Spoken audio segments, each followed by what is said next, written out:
The theme of imprisonment is woven throughout Elden Ring, from the very beginning to its conclusion. We see it with how the residents are locked into an undying life, the unsecured Everjails containing loners who don't have anyone willing to break them out, and even landmasses being used as prisons. The most secure prison we come across is cleverly hidden in plain sight until we near the end of the game, the Erdtree. The idea of the Erdtree as a prison is presented to us early on, but we are deceived into believing that it only has one prisoner. We are told by Melina that her mother is in the Erdtree, and Enya tells us that Queen Marika was locked in the Erdtree by the Greater Will. In Lindell, it's revealed this isn't the real Round Table hold, but it's not until we set the Erdtree ablaze that we realize its true location. Hugh's chains burn away, but he refuses to leave until he completes a god-slaying weapon to fulfill his promise to Queen Marika. Even upon fulfilling his promise and his memory fades, he stays.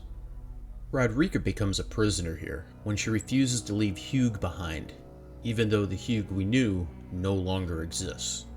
Enya's physical body is locked up here, and when the Rune of Death is released back into the lands between, we hear her accepting her fate. Farewell it is then.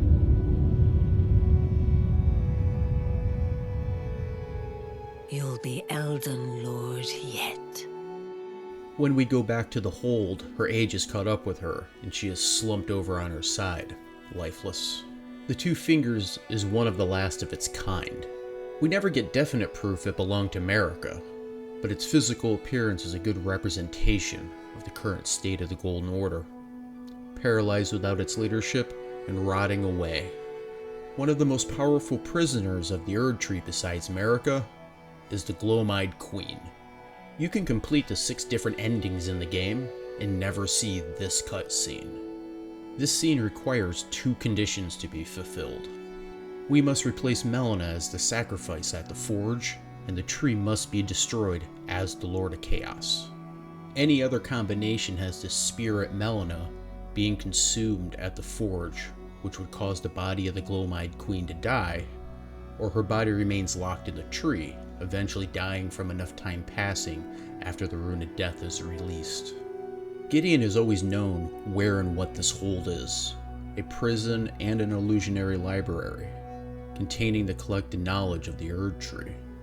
This is why all his rewards are knowledge-based. It's all information he has extracted from the tree. He stays and absorbs as much knowledge as he can once the tree is set ablaze, until we defeat Maliketh.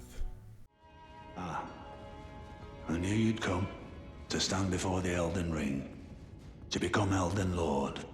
What a sad state of affairs.